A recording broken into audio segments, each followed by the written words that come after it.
Hey everybody, this is Mr. Moffin coming at you.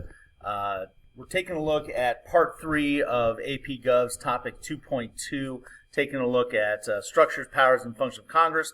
And specifically this episode, we are looking at committees. I know that's a very exciting topic, I would imagine, committees. But folks, let me tell you something.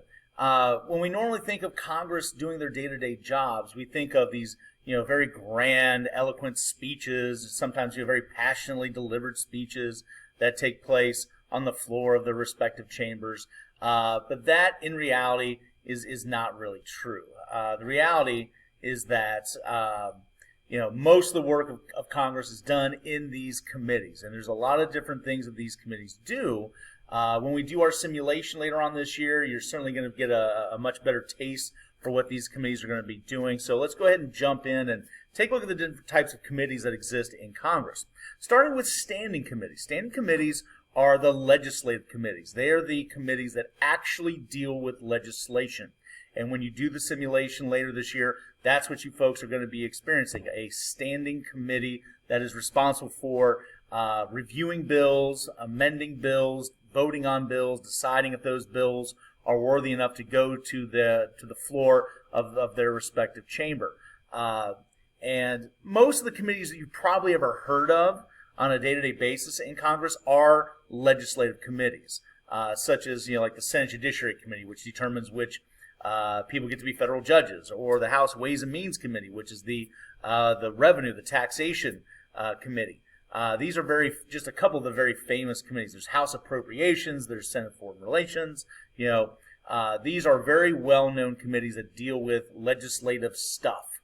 Now, they're called standing committees because they are always in existence. They exist from one term of Congress to another. So that's why they're called standing. They're just continuous. They don't go away every term. They are not short-term committees. However, our next type of committees are short-term committees. These are what are called select committees. A select committee deals with another important power and function of Congress. Congress doesn't exist just to pass legislation.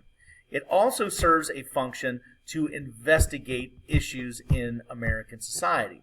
Americans, want Congress to investigate things that they want answers to. And they use their authority to do that. And they do that in the form of select committees. So please keep in mind, standing committees are basically legislative committees. They create laws. Select committees are investigative. So they do an investigation.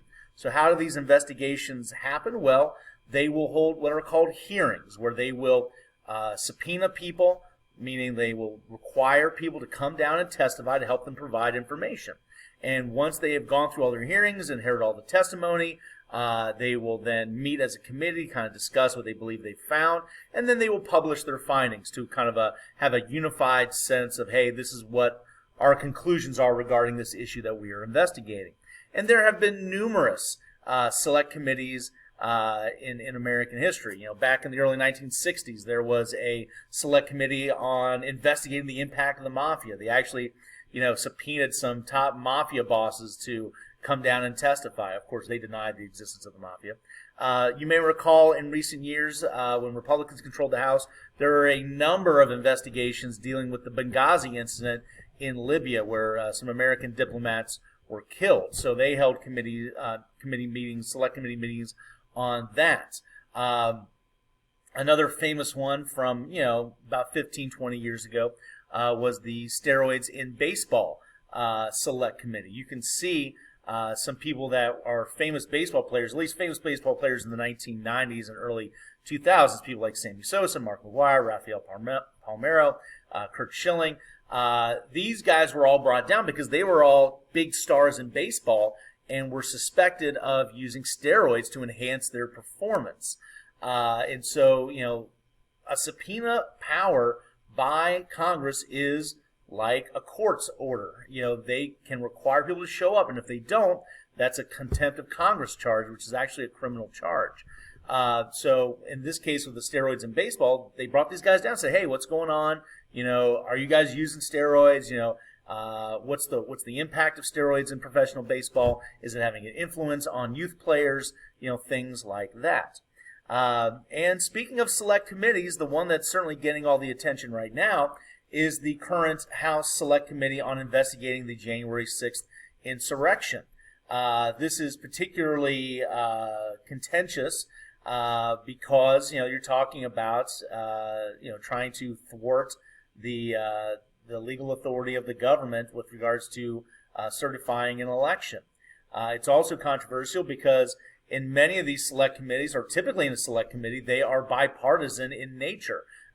Just about equal numbers of Republicans and Democrats on these committees, with the idea being that this isn't a partisan witch hunt, that it is something that the chamber collectively wants to know the answers to. But in this case, as I mentioned in a previous video, there are only 2 Republicans on this select committee, Cheney and Kinzinger. The rest are all Democrats. Now, the reason there's only 2 Republicans, it's a back and forth, but basically Pelosi allowed the Republicans to have members on the committee, as you normally would, but the minority leader, Kevin McCarthy, chose folks that seemed to be fairly sympathetic to the January 6th insurrectionists. Pelosi didn't want that on there. And in particular, another part of why the Speaker didn't want these Republicans on there was that these Republicans wanted to talk about other groups that they thought might be problematic to American democracy, like Antifa and things like that. So bottom line, what worked out is that Pelosi rejected what Kevin McCarthy's choices were and allowed 2 other Republicans, Cheney and Kinzinger, to serve on that committee to have some Republican voice, but folks that did not want to take a look at other issues like Antifa or whatever and just wanted to look at the January 6th insurrection in and of itself. So we've already seen one person be subpoenaed, actually several have been subpoenaed, but we just saw this week that Steve Bannon, one of the president's advisors, at least early on in his administration, refused to show up to testify in front of the committee, and so now they are considering contempt of Congress charges, which are criminal, against Steve Bannon. So we'll see what's going on. Just FYI for the record, Steve Bannon is claiming that he cannot testify because of executive privilege, that the president had communications with him at the time that precludes him from testifying. Now, we'll talk a lot more about what executive privilege is later on this year, but opponents of Bannon argue that Bannon does not have a legitimate executive privilege claim, but we'll talk more about that later. Anyhow, those are select committees. Beyond select committees, there are also what are called joint committees. Now, a joint committee brings together members of both chambers, not just both parties in a single chamber, but both chambers together. These can be legislative in nature, like, for example, if you want to pass some sort of a very quick resolution on something, or to try to take care of some fairly, benign business that needs to be done, like, authorizing stuff, for the Congressional Quarterly, which is the publication that records everything that Congress does, So you could have some things that are technically legislative, but they can also be investigative in nature. Some of you that might be familiar with the 1980s Iran-Contra affair, where the Reagan administration was responsible for selling weapons to Iran in exchange for getting American hostages released in Lebanon, and then taking the sales of those weapons, the money from those sales, to then try to illegally aid the anti-communist Contras down in Nicaragua. That was a joint committee of both House and Senate members. So the thing about select, temporary, and investigative, joint just means House and Senate together. That's all that means. So don't read anything more into a joint committee other than House and Senate together. Now, one of these special types of joint committees is what's called a conference committee. A conference committee is towards the end of the legislative process. As we'll learn later on how a bill becomes a law, a bill that is introduced in both chambers will start out looking identical, but as it goes through the House and the Senate, different congressmen and different senators are going to have different changes made to that bill, which means that they're no longer identical eventually. Well, in order for the bill to become law, before the House and the Senate and the President sign off on it officially, those two versions of the bill have to become identical. And that's where the conference committee comes in. The conference committee hammers out the differences between the Senate and House versions of the bill, making them identical, and that's going to be an important legislative committee. And we'll talk more about the conference committee when we talk about how a bill becomes a law. Now, some other things to keep in mind with regards to committees. We've mentioned this before. The power of majority versus minority party status is critical. Remember, if you're the majority party in a given chamber, not only do you get the top leadership positions like Speaker, if you're talking about the House of Representatives, but you also get a majority on every single committee. Even if you only have a tiebreaker vote in the Senate, like the Democrats do, even with that 50-50 tiebreaker with Vice President Harris, the Democrats control every single committee.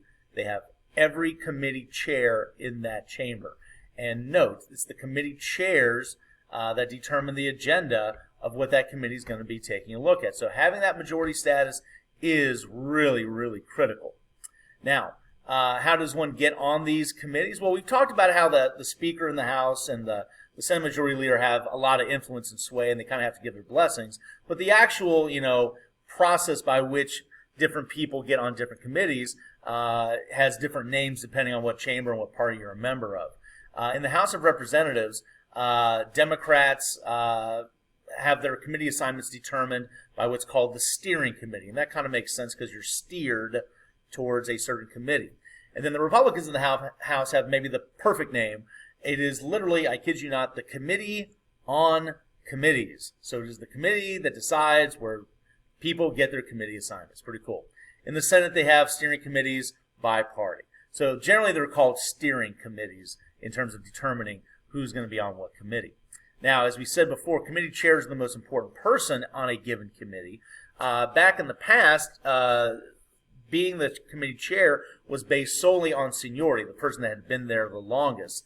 But that's not necessarily best. So in recent generations, it's chosen by the actual committee members. And so it's not unusual to have somebody that is maybe in their second term in Congress to be a committee chair if they're viewed to be pretty competent. Now, the question is, okay, I'm a member of Congress. What kind of committee do I want to be on? Well, that kind of depends a lot in terms of your progression in that particular chamber. If you are a junior member, meaning that you are someone that's there for the first time, like a freshman congressman or a freshman senator, you are still very concerned about getting reelected. And so what you want to do is be on committees that are going to be very beneficial to your home state or your home district.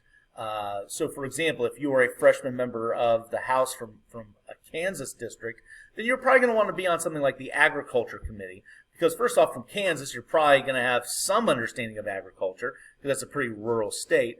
And if you're in a committee that deals with agricultural issues and your state is very agriculturally based, then you can actually be responsible for legislation that might help your constituents agriculturally, such as, farm subsidies. And the more that you can, quote unquote, bring home the bacon and provide aid and assistance to your constituents, that helps your chances of reelection. Now, once you've been, in Congress for several years, and now you're kind of a veteran, and now you're a known quantity in your home state or district, and probably not as worried about, losing a reelection bid, then you're probably more likely to try to get on more high profile committees like Senate Foreign Relations or House Appropriations. House Appropriations is the spending committee. You may even be attempting to try to climb the ladder of leadership in your respective chamber. Maybe try to become an assistant whip and kind of move up that ladder, so to speak. So that's kind of what happens there. So junior members, you're trying to focus in on bread and butter issues to help your district get you reelected. Older members, veteran members, it's more about, power committees, power positions and leadership, stuff like that. Now, these other unique rules and things for the House and Senate, we'll get into more of that when we actually talk about how a bill becomes a law. So we'll stop it right there, talking about committees, and we will see you next time. Bye-bye.